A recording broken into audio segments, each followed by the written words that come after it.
NCERT का data भी ये कहता है कि 86% औरतें डोमेस्टिक वायलेंस के खिलाफ आवाज़ नहीं उठाती, सिर्फ 14% औरतें बोलती हैं।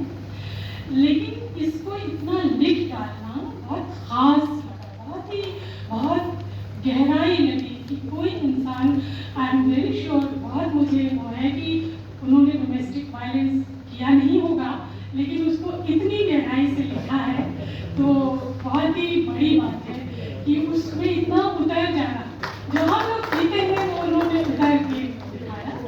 और दूसरी बात, जब दूसरी कहानियों उनकी हिटलर और काली बिल्ली पढ़ी तो ये लगा कि सेरोगेसी का इशू जो है, सेरोगेसी के इशू को उन्होंने इतनी ऑनेस्टली, इतनी ईमानदारी से डील किया है। ये हम औरतें जानती हैं, सेरोगेसी का सवाल हम लोग वर्षों से उठा रहे हैं।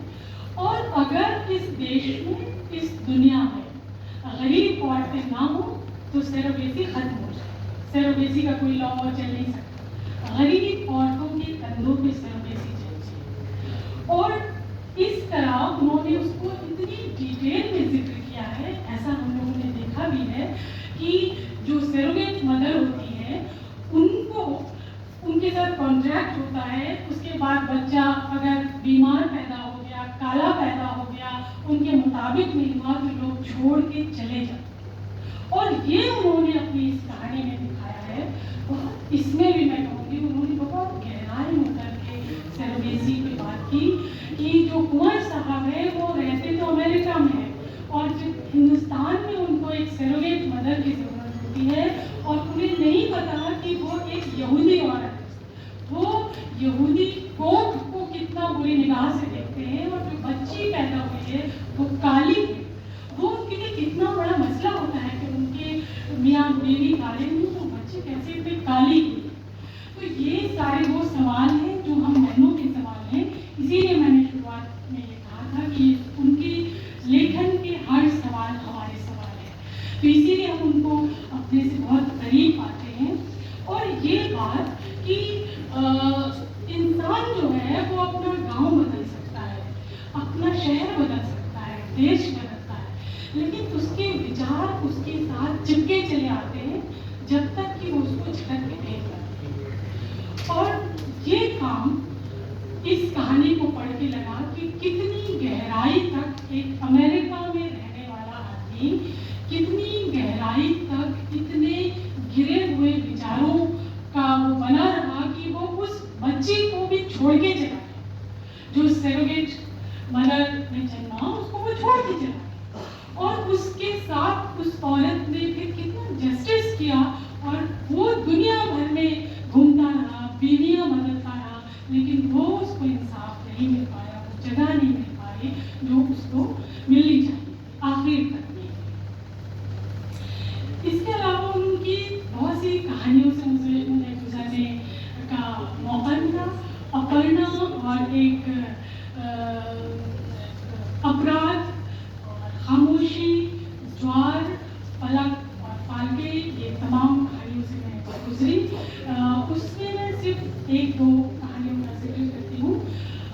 खामोशी उन्होंने एक ऐसी कहानी लिखी जो बड़ी इंटरेस्टिंग रही और आखिर तक उसमें मेरी दिलचस्पी बनी रही, लेकिन वो है नहीं सर। मैं उनसे पूछती कि आखिर कांता के साथ मानवेंद्र ने कोई नाइंसाफी तो नहीं की थी? आखिर क्या ऐसा होता है कि कांता सडनली वो सन्यासी वापस चली जाती है? क्या उसको वो पार्टी प्रधान का डर था? क्या उसको औरत होने का डर था? क्या वजह थी कि वो वापस सन्यासी हो जाती है और अपने उसके साथ उसका इश्क है, जिसके साथ उसका रिश्ता है, उसको यूं ही छोड़ देती है? ये मुझे समझ में बिल्कुल नहीं आया। तो आज मैं इरादा बना के आई थी सर से मुझे 2-4 सवाल पूछने हैं, वो नहीं हो पाया। आखिरी कहानी का जिक्र करती हूँ, बहुत लोगों को बोलना है।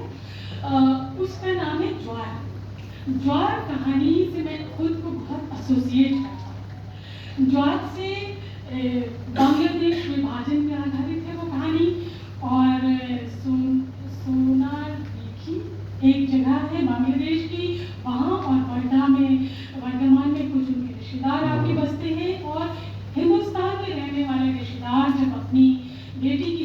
करते हैं और वो बांग्लादेश पहुंचते हैं, तो वो अणिमा दीदी अंजुमन बन चुकी हैं और अणिमा दीदी अपनी पहचान को छुपाती हैं। बार बार वो मिलने के बावजूद वो पहचान छुपाती हैं। उस वक्त मुझे लगा कि ये मुझसे बहुत एसोसिएट करती है, क्योंकि उन्होंने एक बात कही कि जिंदगी बचाते या मजहब बचाते। तो वो जिंदगी बचाने की वजह से उन्होंने अपने मजहब को, अपनी पहचान को छुपाया।